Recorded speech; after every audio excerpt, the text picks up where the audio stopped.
I thank you for joining me. It's 6 o'clock now. We should have a couple more people joining us shortly. It's going to be just a small little session. And this is the first time I'm doing a webinar, so I'm really practicing on you guys in a way. But what I've done is I've created a video of a demo of me drawing a glass of water, and then I'm going to walk you through it, and I talk about some of the steps I use to create the shapes that go into a glass of water. And as we get started on it, you can type any questions that you might have in the chat feature. And I'll also provide a student page after this session is over. So you'll get an email later tonight with that link to the student page where you'll be able to access the video demo that I'm showing in class right now for up to a year, plus some downloadables. So a downloadable image of the glass of water that I'm using to paint. My supply list, of course, is already on the page, but I'll include that as well. And I have a few other documents too. So I'll show you guys what that student page is going to look like here in just a few minutes once we get started. But a little bit about me. My name is Angela Bandurka, and I've been painting professionally now for about 12 years, but I've always drawn and painted, and there is a never-ending wealth of knowledge to absorb throughout your painting journey. So whether you're just starting out drawing and painting or learning to draw, or you've been drawing or painting for a long time, I find that that journey is never over. And every time I start to think, I've got a handle on this, I think I know what I'm doing, I realize I have no idea what I'm doing, and I really need to revisit everything all over again. So it's one of the greatest things for me about teaching and sharing what I've learned so far is that it reminds me of the things that I had to learn in the beginning and how much I still have to learn. So, you know, if you have any questions, no question is too small, please, again, just type it in the chat. You can find that down at the bottom of the screen where that little speech bubble is at any time. Any question is fine, whether it has to do with drawing or painting, or even something to do with this webinar. So I'll be checking my phone every so often as well in case anybody has any technical issues with getting in here. I just want to give it a minute or two to see if we get the other attendees that had registered. And if not, that's okay. Because as I said before, you'll get a student page, even the folks who weren't able to make it tonight. So I'll just get started here in a couple of minutes. If you want to, you can type in the chat, just kind of let me know where you're at in your painting and drawing journey. Have you ever drawn before? Have you ever taken classes before, whether online or in person? And what are you hoping to achieve in your artistic journey? Is it just to take your mind off of the stress of your everyday life, or are you really passionate about making this a career sometime down the road? There's no wrong answers here. You can actually just chat directly with me, and nobody else needs to see your questions, and I can keep you anonymous, or you can chat with everybody. And where you go into chat, if you've ever used Zoom before, where you see the chat bubble down below, when you click on that, there should be a drop down right above where you type. And you can either select my name, again, I'm Angela Bandurka, and it's down here in the bottom left corner of my screen here, or you can allow it to be seen by everybody. So we'll just give it another minute before I start the video. In the meantime, I am going to talk a little bit about the supplies that I'm using for this demo. So let me just bring up my page here. On Cole Art Studio's website, where you signed up for this webinar tonight, I did have a list of supplies for this class on there. Of course, I don't require that for the webinar itself. The demo video itself is only half an hour long, and the rest of this time tonight is just to stay open in case anybody has questions. So once the demo video is over, if you've gotten enough information and you want to leave the webinar, you're welcome to. I am recording this session in case there are any questions that I think would be helpful for other folks to see that couldn't make the webinar. But for the most part, I probably won't use the recording of this actual webinar itself. I'll probably just send you the student page, unless of course you type down there in the chat that you really want this whole webinar recorded and and posted to the student page. So the supplies that I'm using here for this drawing, and the supplies I like to use most of the time when I'm working on a drawing, are graphite pencils.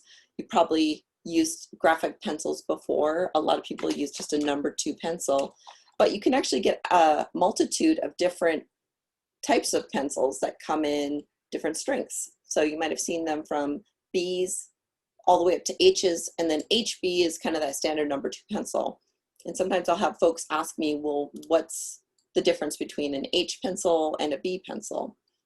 And I like to simplify it this way. I'll say an H pencil is hard, H is hard, and it hardly makes a mark. So it makes a really soft line. A B pencil is bold. It makes a bold, dark mark. And they start at 0 and then go up and down from there. So if I have a B, that's going to be the lightest of the Bs, and then it gets darker, the more bold with the number as the number goes up. So a B would be fairly lighter in the Bs, then a 2B would be a little darker than that, and then an 8B, for example, would get even darker where it's really dark and black and bold. An H is going to be the darkest of the H's, and it gets lighter, so hardly a mark, gets even harder to see as it gets bigger numbers. So an H itself is going to be hardly making a mark, but a 9H is barely going to make a mark at all. It's going to be much lighter. The hardness gets even more extreme. So I have somebody here who has said that they're taking an acrylic painting classes, and they're just learning to find more ways to paint some still lifes and vases and flowers. And so drawing vessels is helpful. So that's why this student or participant is attending today. Thank you so much for posting that in the chat. And so this is one of the things that I find the most difficult is drawing these vessels. There are a lot of ovals involved, and so that's why part of the reason why I'm having this webinar tonight is to talk about some of those. So hopefully I'll answer some of those questions you might have had about drawing vessels, and please, again, feel free to chat and ask me more questions. So graphite pencils, just kind of went over those fairly loosely. Of course, a kneadable eraser is a helpful thing to have, and that's just an eraser that you can actually knead like putty, and then you can sculpt it into a really skinny shape to actually use that eraser as a drawing tool. You could erase things out that are really big or really small. You can use the kneadable eraser and flatten it down, and I may show that in this video. I can't remember for sure. I don't know if it's necessary in this video, but a lot of times with a kneadable eraser, you can flatten it out and you can just lay it down over an area of pencil drawing to lighten that area. So if you drew a little too hard and it was too bold and dark, you can use it to just lay it down and kind of takes off some of the darkness of that pencil line, as well as being an eraser. And then a pencil sharpener is always handy, keep your pencils sharp. And then a sketchbook. I like a sketchbook with a very light or not super bold texture to it, so I get a smoother line. The more texture you have, of course, the more you'll see that in the drawing, and especially where you start shading things. Now this class is really more, or this webinar is really more about drawing the glass of water, not shading it. And that's just because I wanted to give you the idea of how to create these shapes and the structure of the glass. And then shading it is something that is going to be a whole different type of class, really. So if you're interested in learning how to shade or create form, let me know and I can provide you some resources on that. But really, a lot of times for me, if I'm doing a perfect, beautiful drawing that I want to have in lots of shades of grays, so from darks to lights and soft edges where it's kind of blurry, and then some hard edges where it's really stark from dark to light, and just make it look realistic in a black and white form of drawing. What I'll do is I'll draw first on sketch paper and do what I'm going to be doing in this demo here in just a minute. And then, oh, perfect. So yes, I will definitely provide some resources for shading for you guys. So I'll make sure to add that to the student page. I'm going to make myself a note. And then what I'll do is I'll finish my drawing and make sure that I've got all my elements right, because if I get the drawing done and I get those elements put in the right places. Everything's about relationships. So the top oval versus the lower oval is let's say you're doing a vase. Is it wide enough versus how tall it is? Have I gotten everything looking good? If I do, I can get all that work done on a sketch pad, and I can erase as much as I want and edit here and there. And then I can take that drawing and transfer it to really nice, good final paper softly, so that I don't have a nice strong outline like a cartoon would be, but for a shaded picture that looks, you know, kind of more realistic or even just really fuzzy, I won't have those grooves in the paper. So you can transfer it. And in this video, I'm going to show you how to transfer. So there are a couple tools to transfer. But that's the nice thing about using a sketchbook. You know, even when I'm painting a picture, what I'll do is especially if it's something really complicated, I'll draw it first and get all the kinks worked out. You know, really work that drawing to make sure, like if it's a portrait that I'm gonna try and get some sort of a likeness, I'll draw that picture and erase and move things, you know, how tall is the head versus how wide, and how big are the eyes compared to the nose compared to the mouth, or, you know, just kind of relating everything to each other to make sure they're working together. And then I'll take that drawing and transfer it to my canvas. And over time you get a little bit better about it. It becomes easier. And then you get to a point where maybe you don't even have to transfer a drawing onto a canvas. You might feel comfortable enough to just go straight to the canvas if you're painting, or straight to the good paper for drawing. But I still, for beautiful, perfect drawings that I want to do, I will almost always work in a sketchbook first, get it all figured out, and then transfer it to the nice, perfect paper. Because it's important not to crease that paper too much. So if you think of paper kind of like a mattress, and if you draw with a pencil, you're pushing hard in any place, you'll actually groove that paper.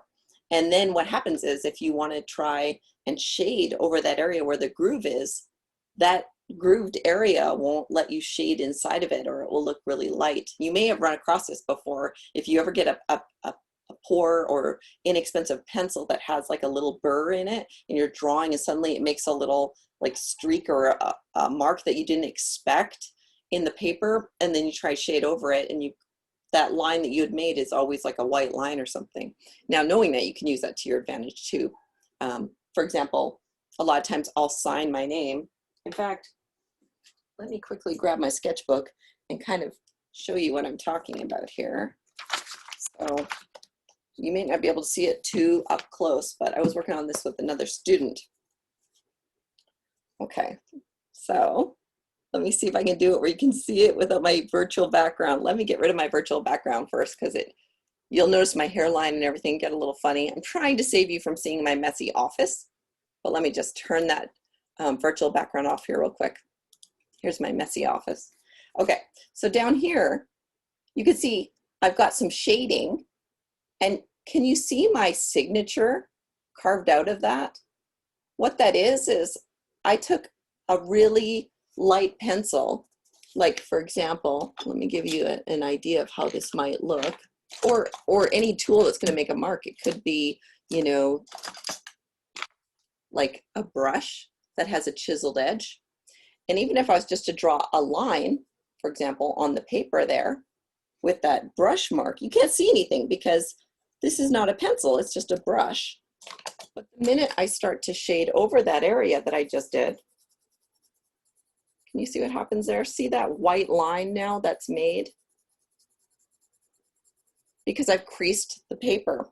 And so that white line, you know, you don't want it there when you're trying to avoid having some sort of, you know, mark in your paper. So you want to be careful that you're not doing all your editing work and such on the good piece of paper, because that'll happen unintentionally.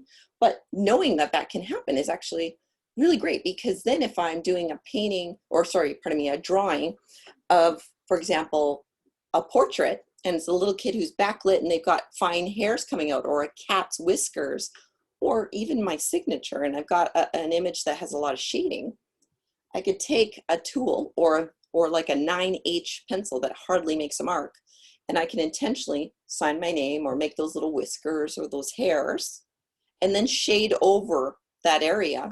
And suddenly I have perfect, beautiful little hairs or a white signature. I couldn't erase. There's no way I could erase a mark that looks that crisp. So I couldn't make a white line easily. So it's nice to do that ahead of time. So I will send you guys some information on shading. And now that we've talked a little bit about supplies, the one last supply that I didn't mention here is transfer paper. That's an option so that when you're done with your drawing in the sketch pad, you can transfer to a canvas or a nice piece of paper to do your final shaded drawing. So that's something that can be really helpful, but I'll also talk you through how you can make that. So you don't have to buy transfer paper. You can make, it's also called carbon paper, which we used to use back in the day and most people don't even know about anymore, but you can make some. So I'll talk to you guys about that. So now what I'm going to do real quick is I'm going to get my video up and going, and I'm going to walk you through this video. If you guys have questions while this video is playing, please feel free to type it and I'll respond to it by typing back. If it's something that warrants stopping the video to clarify, I will do that. So let me share the screen here and share with you guys this video. All right, we're going to start it right here at the beginning. And again, you will get access to this as well. There are a couple different ways I can approach this cup and the drawing of it on this little canvas before I actually start painting. And one of the ways I could do it is I could just go in with paint and approximate what I was going to do. But I want to talk to you a little bit about how ovals work and how to draw them and ways that you can use a piece of paper to get your drawing right first and then transfer it to your board. And I do like to draw everything from scratch, and I don't worry about if anything's perfect. I just try and get an approximation of what I need. So here's where I'm going to start. I'm going to just talk a little bit about the ovals here and how ovals work. So before we even get started on the actual painting or the actual drawing, I want to talk to you a little bit about ovals and how they work. So for example, this is a round piece of tape. When you look at it straight from above, you can see the whole circle. So from above and from below, it's a whole circle. Now, as I start turning it, the circle becomes an oval. Look at this top line here. Don't worry about the side. And as I continue turning it, the oval becomes skinnier and skinnier until the oval is just a line. And that happens as I get underneath, looking at the bottom edge now. Now that's becoming an oval more and more. The oval gets bigger until the oval becomes a circle. So here's what that looks like. When I'm looking at something sideways, like the top of a cup or this roll of tape, something that's flat and circular, when I look at it sideways, it's just a line. And as I move more and more to the foreground, more and more straight up and down, it becomes more of a perfect circle. Like a whole moon. But as I get to the side, it's just a line. Again, that oval gets bigger until it's a full circle. It gets smaller until it's a line, and then it happens again. So in the middle, we're looking at something that's on its side, like the top of a mug or a cup. And then this is looking straight down on the cup. So where you're sitting and your angle to that cup will really make a difference on what you see. So let's take this glass of water, for example. So imagine I'm gonna draw the table that this cup is sitting on. So from the side, this cup of water is going to look something like this. Now, if I imagine I'm drawing a guy sitting here, looking at that cup on the table, I'm going to put him here, and his eyes are right about here. When he's looking at the top of the cup, he's looking at it at a different angle, and it's below his eye line. You can see the line goes down, and it goes down on even more of an angle to the bottom of the cup. meaning that the top and the bottom of the cup are going to have different ovals. Now these ones would be below that center line on my graph here. If the glass was above me, above my eye line, and I was sitting below the table, then these ovals here would be more of the ovals that I would see on that glass, the bottom of the cup being smaller and the top of the cup being a bigger oval. Now here, the bottom oval is bigger and the top oval is skinnier, so thinner. If I had a glass closer to me or a glass farther away from me, those would be even different because they'd just be that much farther away, and the difference between them would be even greater. So really pay attention to how far below your eye line those ovals fall. So for our cup here, where do I even start with ovals? And I'm just going to draw this in ink to make it easier to see.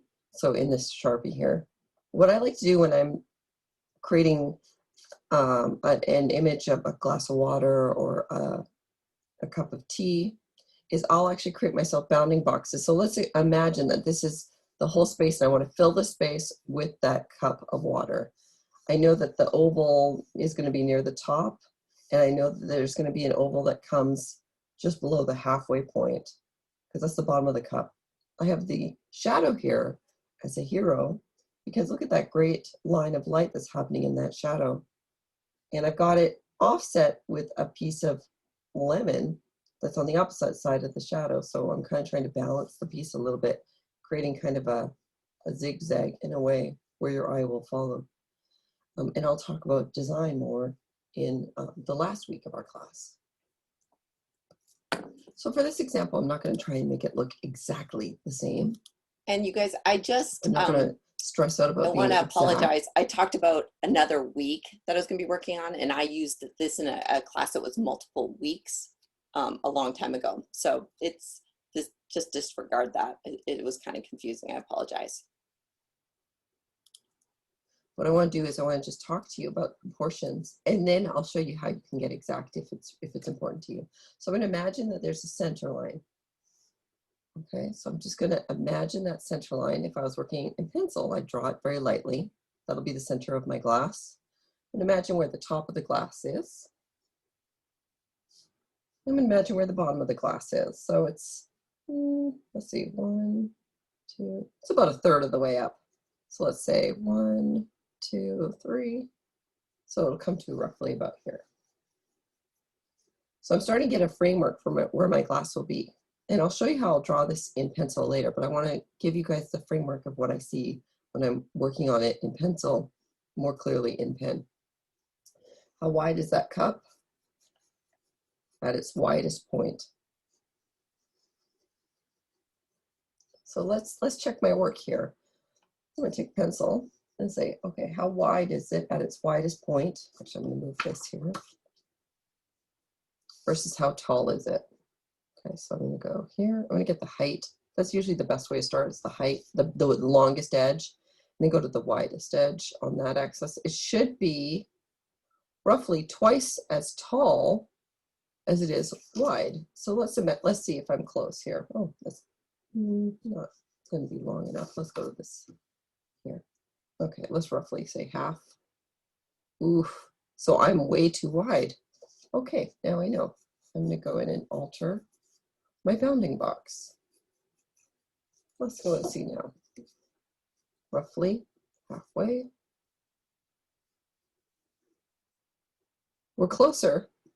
Let's just scooch in on that just a little bit more on one side. I'm going to think it was a little too wide there. Now I'll just move this center point over a little bit. Okay. Now I can do the same thing with everything. I can say, how tall is this oval compared to the whole glass? So I'm going to get something straight. I find that easier. So this is the same width all the way down. A dowel is great too. You could use a ruler if you want to. I don't like to be exact. So let's see, halfway point of this measurement is about here. And this is a little bit less than a quarter. So let's find roughly the halfway point of this whole thing that I just made. See if that's about the same. Roughly, yeah. That's the halfway point. And we're a little less, let's do the quarters, a little less than a quarter, and that's going to be how tall that oval is on the top. The bottom, we only see part of the oval because there's water in there distorting the bottom edge, but this oval itself is also an oval. Now, since I'm closer to the top edge than the bottom edge, I'm going to see things a little differently. Like one of these ovals is going to be more rounded than the other. And typically, depending on where I'm sitting and the angle that my eye is hitting that oval versus this oval, the bottom oval is going to be more rounded because I'm looking at it more on a downward angle. So if I'm sitting right here, my angle looking at this cup is going to be this angle here and more straight up and down to my eye line here. So my pencil can give me an idea of the angle I'm seeing those ovals. So it's going to be my top oval, and we know this bottom oval is going to be bigger, but we don't know exactly where it falls. So I'll just make sure that it's more rounded than this. Now the next thing I want to point out is this cup comes in, so it's not going to be as wide. So I'm just going to carve in. I'm not going to worry about exact measurements, but I know this oval's smaller than the width of the cup because the cup kind of comes out. So here's what I can do to start. Again, I would use a pencil and go in nice and slow, try and get it right. But here's the benefit of all this framework. Now I've got these little corners that I can check my work in. Are they roughly the same? If so, then I'm on the right track. Do I need to make this corner and this corner a little bigger to match those top corners? Yes, I do. So I'm looking at these black areas that I've just shaded black. Those corners give me an idea if my oval is working, if it's in the right direction. And then from there, I can just start to go around. Again, now I'm looking at these corners in here. Is this one the same as this one? It's the negative space that's helping me determine if I'm getting the right angles on my cup as I go down. And I could try and be more exact with my angles there as well, but I'm not going to stress out too much about it. I'm just going to go in and say, okay, I know it's going to be more rounded than the top, so I'm just going to go along here, let's say. Nobody's going to see this photo. They're only going to see your drawing. So I'm imagining this circle here that's hidden. I'm only seeing the bottom edge of it, but it's more rounded than that top one because of my angle on the cup and where I'm sitting. And then when I go to draw it in pencil, I'll make sure I draw every element. I'll make sure I draw all of the shadows, the highlights that come out in the shadows. I'll make sure I figure out exactly where that lemon starts and stops-ish, what kind of an angle it's on. And I'll draw all of that in. I'll take a look at the ovals that are happening in the water.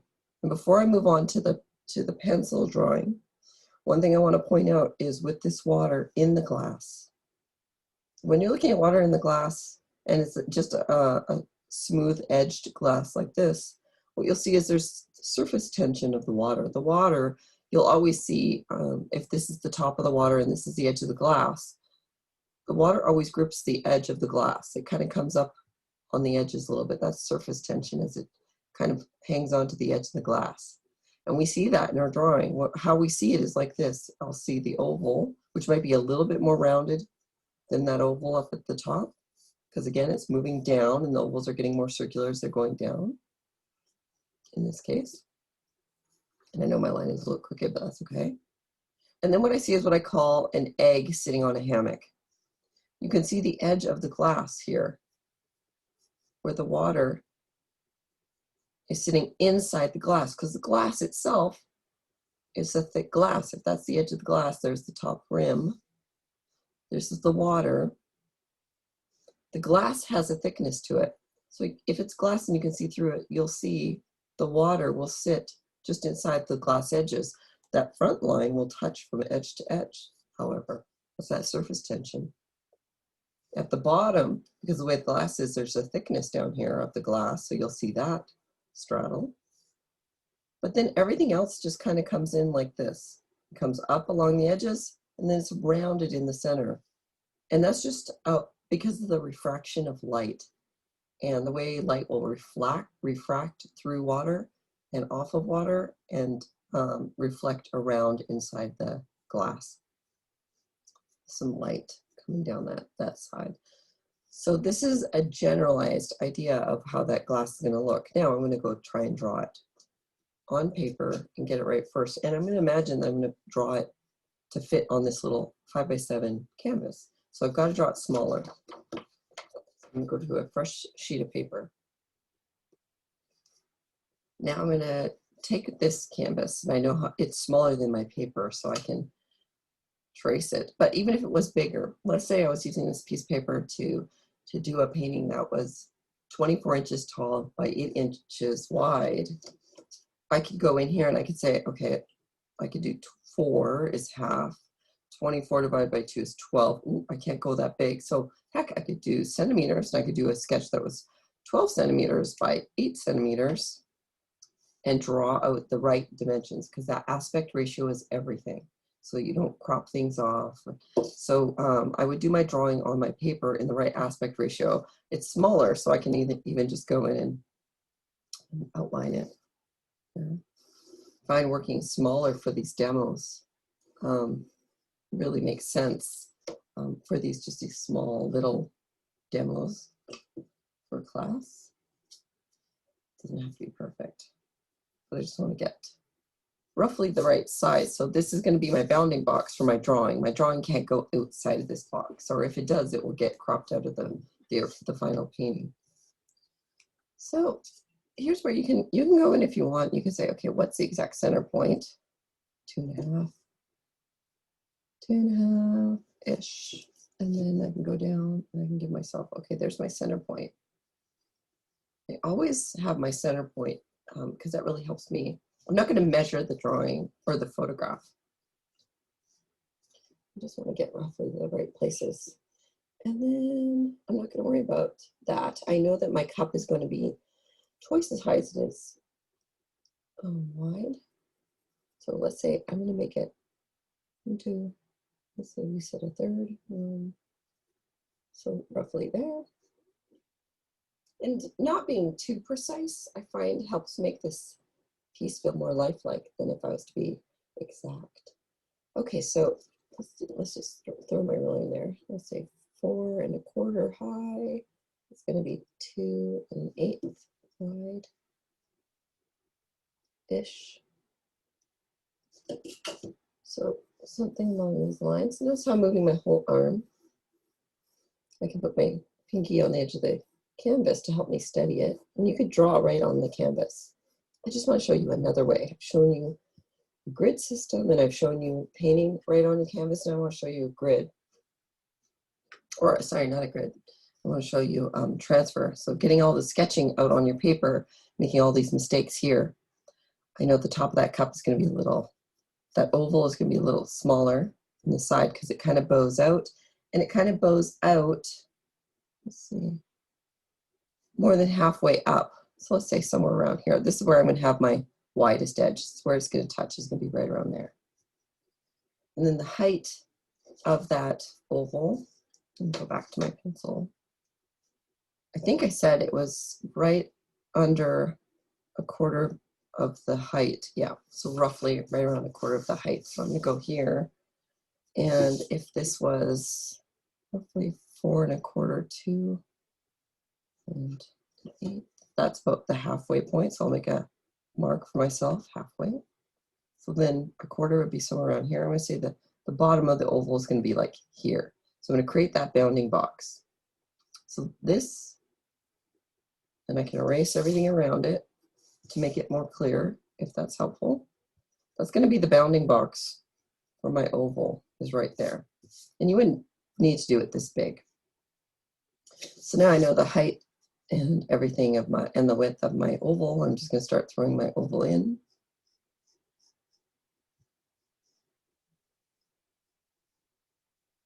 And I can just keep going over it and over it again until it starts to feel natural. And then I'll outline kind of where I think it is. And again, I've got to look at these triangles that have been created in the corners to make sure they're roughly equal. And that gives me my my oval. Then I'm gonna go from those edges. And what I find is if this cup has a thickness to the rim, where the edge of the cup is gonna be a little inside. It's gonna be on the inside of that lip. So a lot of times with mugs and such, they kind of come out a little bit farther on the edge. So I'm just gonna start on the inside of the edge a little bit, and I'm just gonna come down on an angle. It's roughly the same on either side. And before I do anything else, I'm gonna figure out, okay, how wide is that bottom section if I go straight up from the bottom edges of that oval where they come. Yeah, it carves like that much off of the edge of that top oval. So I'm just gonna go straight down.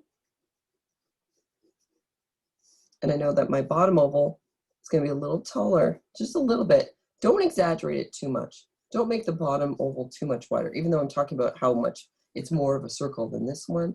Don't exaggerate it too much. But I'm gonna make it a little bit more circular. Make sure my four corners are roughly right. And then come down to meet it.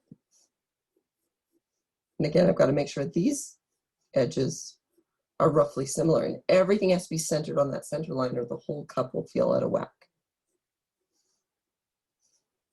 And now I'm going to erase the inside guidelines. Okay.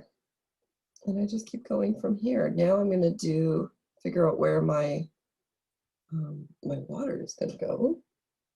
I feel like this needs to come out. I think I need to go out a little bit more. Just looking at this. So I need to come out the same amount.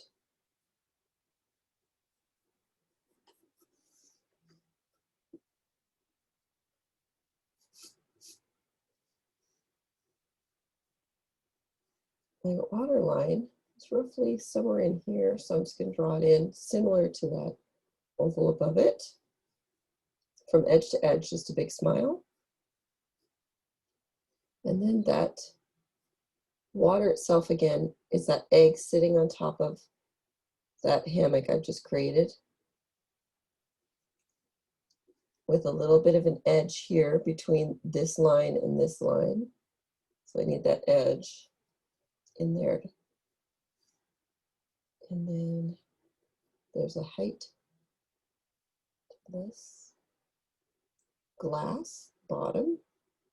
And everything is just kind of going to be like this inside. It looks like a little moustache or a little manta ray or something down at the bottom. Now I'm always looking for these shapes. Like how do I see the shape happening? It's fairly straight across, but it kind of comes up a little bit on the edges, so I'm exaggerating it. Where do I see this lemon start and stop? What is the angle of this bottom of the lemon? So I'm just going to line this up, this edge of the photo with the edge of my canvas, take my pencil and say, oh, it's on that kind of an angle. So something along those lines. So I'm going to draw it that way. And it's on a little bit, it's got a little bit of an angle, so I see the top edge of that lemon. All this gray stuff here, this kind of browny, purpley gray, that's all the rind. And inside there's that rind, and there's those little scoops of the flesh. Now I want to get my shadow in. My shadow kind of begins like right around where this touches the glass. There's a little shadow there. And there's even a little highlight here. It's lighter below that. But I'm just going to go in and say, okay, there's my shadow. What kind of angle does it come down from the glass on?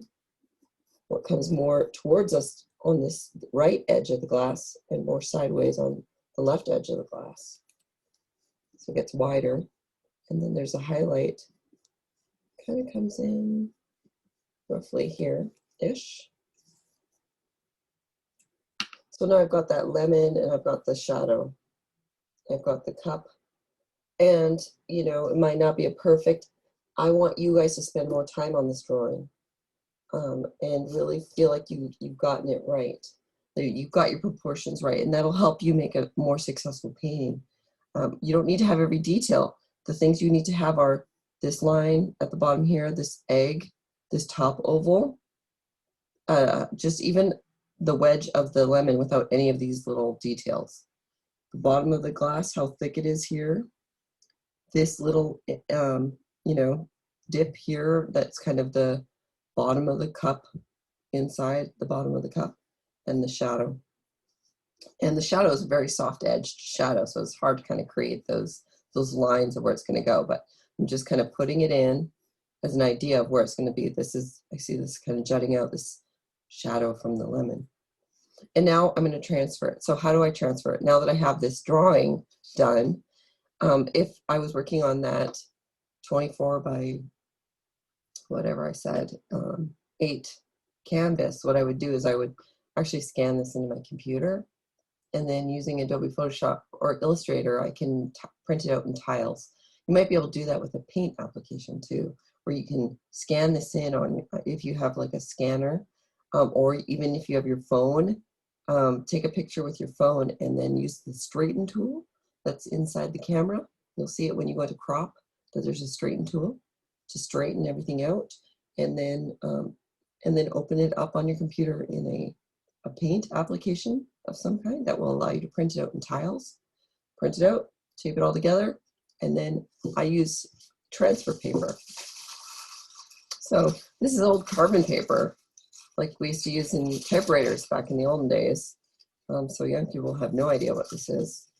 But this has been fairly well used. You can tell there's a lot of transfer that's happened here over the years. But what I do, especially for a big painting or a big piece that I'm worried about skewing the drawing, I'll draw it on paper first, get it right, and then transfer it. And here's what I do. So I'm going to take the paper, and usually I wouldn't have it in Sketchbook. I'd rip it out, or I'd have it printed off so that I could tape it into the right place so that everything was lining up correctly. Now I can see through this enough that I think I can line up my glass. Actually, I'm going to take this out. I think it's going to be easier for me. And just by holding it up, I can see through the paper enough to see the dark edge of that canvas. So I'm going to tape it into place. And I always tape it along one edge. Usually a long edge, not a small edge like this, but I have to tape it in a couple of places so that I can lift it up and see if I missed anything. And I'll show you a trick for making sure you don't miss anything here in a minute too.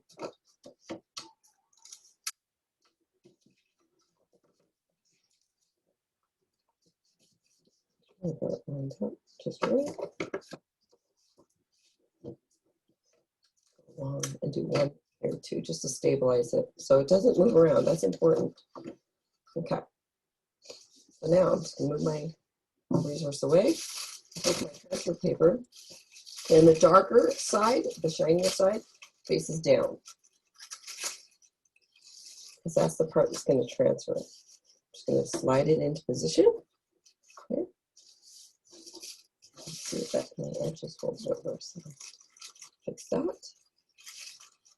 Again, slide it into position. So I'm covering all of my drawing. There we go. Okay, so now I'm going to use a colored pencil. When I'm transferring, I'm always using a colored pencil so I can see where I've gone and where I still need to go.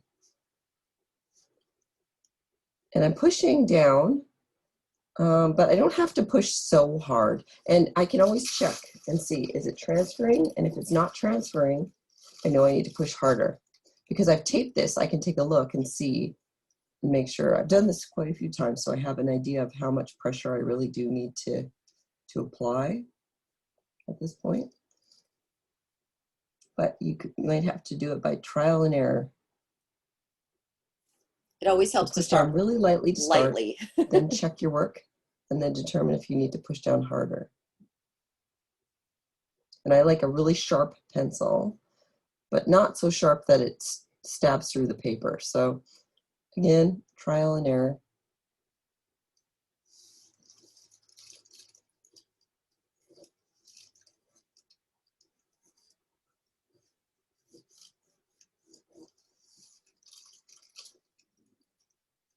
Now check my work. Did I get every line done in red? Take a look and see. It might be pretty faint here. But now I have my drawing on my canvas and it's ready to start painting. So I don't know if you can see this very well. Might be a little light, but that's okay for painting purposes. That's what you want. So now my drawing is prepped and I can start the painting. So basically what I was trying to do was create a drawing for a painting. And the difference between drawing for a painting and drawing for a perfect, beautiful, finished drawing is that I don't have any form. I don't have any shading on the drawing. I just want to get the big shapes. So the ovals and the outside edges and where the water comes in and where the water ends and how tall is it versus how wide is it. And even if I was going to do that perfect final drawing with lots of shading, I would still do this process and then transfer it onto the good drawing paper.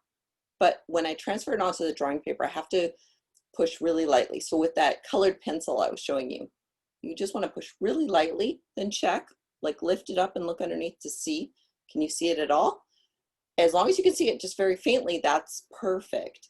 If you can't see it at all, push a little bit harder, but always start off and err on the side of caution and push it lightly and then push harder as you go along. So I'm going to present this whole video that I'm recording right now on that student page I was telling you guys about earlier. And I'll also just have a link to the video too. So you'll be able to watch both, just the demo video and this webinar where I'm talking a little bit more as well. And then I'll provide on that student page links to download the resource photo, the supply list that I've used, and some other tools, including a glossary of terms. A lot of the terms in that glossary relate to painting more than drawing, but just in case it's helpful for you guys. And of course, I'm going to give you links on how to do some shading to go into that more detailed. But the idea here was more about drawing, getting the drawing right. So please feel free to chat with me and send me some questions that you had based on that video. And what I want to do real quick while I'm waiting for you guys to type any questions that you might have in there is give you an idea of what that student page is going to look like. I have to obviously wait for this video to completely finish encoding after our webinar is done at 7, and then I'll post it on there sometime tonight. So you'll get that email tomorrow for sure by the end of the day. So let me quickly share the screen with you again one more time. I'm going to show you my whole desktop here. And what I want to bring up here real quick is I want to bring up that page to give you an idea. So it's going to be something like this where you'll be able to go in.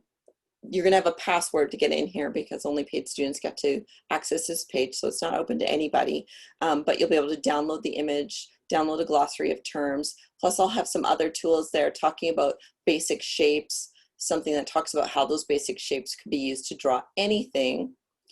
And some other like videos and stuff that I think would be helpful for you as you go through this drawing journey and try to draw this yourself. Now I also have in 2 weeks on a Thursday night as well, the next step of this, which is taking that drawing and then creating a painting out of it. And you can't see much of that painting there, but I take this drawing and transfer it onto that little canvas, and then I'll do another webinar in 2 weeks. And that video is 1 hour long. So that's why the whole webinar is a little bit longer than this one. And so it's an hour and a half long, and I'll take you through how to paint it using oils, but I also talk about how I would use acrylics instead. So if you were working in acrylics instead of oils. So I'll provide you all a link to that upcoming class, plus some other classes that I have coming up that you might be interested in. This is Cole Art Studio's website here, where all their upcoming classes.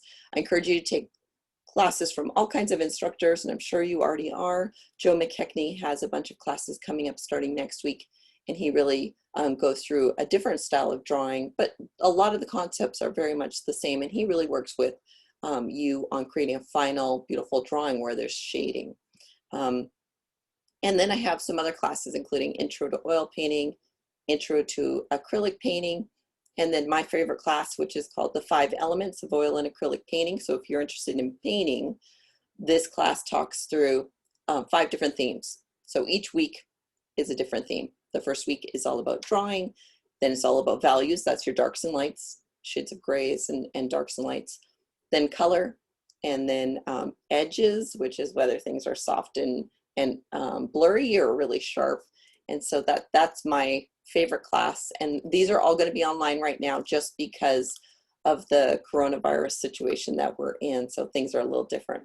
So anyways, please feel free. Like I said, you're welcome to stick around until 7 o'clock and type any questions that you have for me in the chat feature. And then if you are not able to, or you got all your questions answered and you got what you were looking for, we're welcome to leave the webinar. And I really thank you for coming and attending and being here with me tonight on my very first webinar to try this format out and see if offering a lower price point was helpful for folks, but also giving some hopefully helpful tips. I'm glad, Tanya, that the egg on the hammock was helpful. I find that to be such a weird thing to talk about, this egg on a hammock, but that's what I see. So sometimes it's all about trying to figure out what it is you're really looking at. So I'm with a glass of water, something that's translucent, but then there's all that warping that can go on inside of that glass. Trying to figure out a simple way to describe that can be helpful. So good. I'm glad that was helpful for you. And like I said, you guys will get this link to my student page, hopefully later tonight or early tomorrow morning. So you'll have it for sure by the weekend. And you're welcome to email me personally. I'm going to send you my email address, but you'll also get an email from me, and like you did last night, reminding you about tonight's session. This is my personal email address, and you guys are welcome to email me if you have more questions that come up when you're working on this on your own or looking at it at home. So please don't hesitate. And again, I'm so glad you're able to join me. So thank you.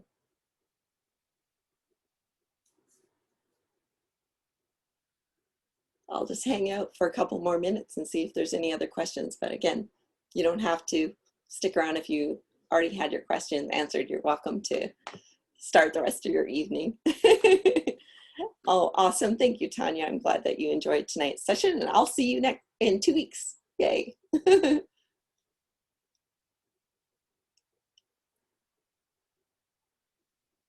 weird thing about this webinar series is that I don't get to talk to any of you. I'm so sorry. But hopefully I'll get to talk to you in a different context some other time.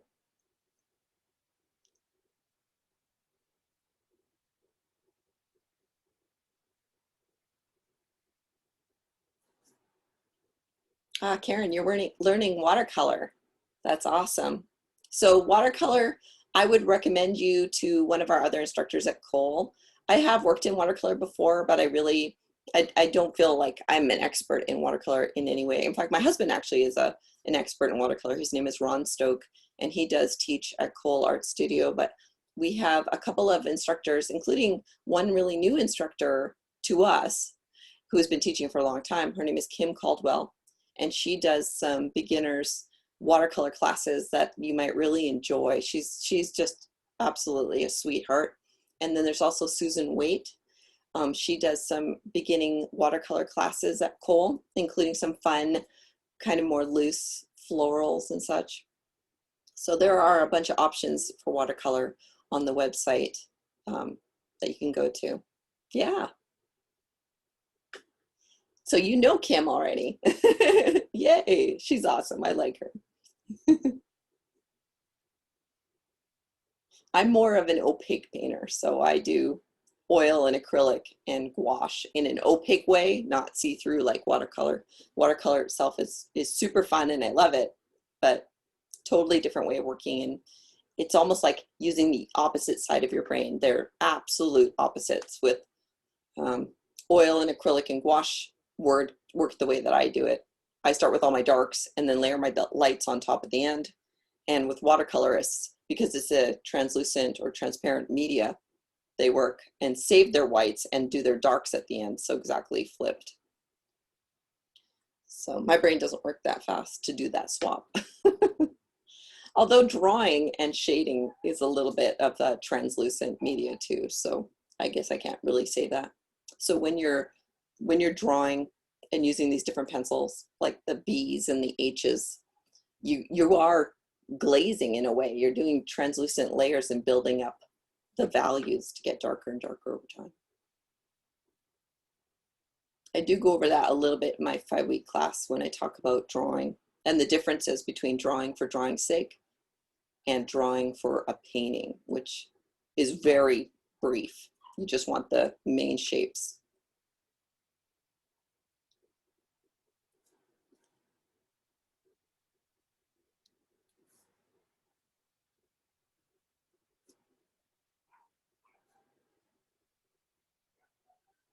Well, it looks like no more questions, you guys. So if that's it, I think I'll close out the evening and end our session for tonight. And again, I hope to see you guys another time. So thank you for joining me and have a really good weekend. Bye-bye.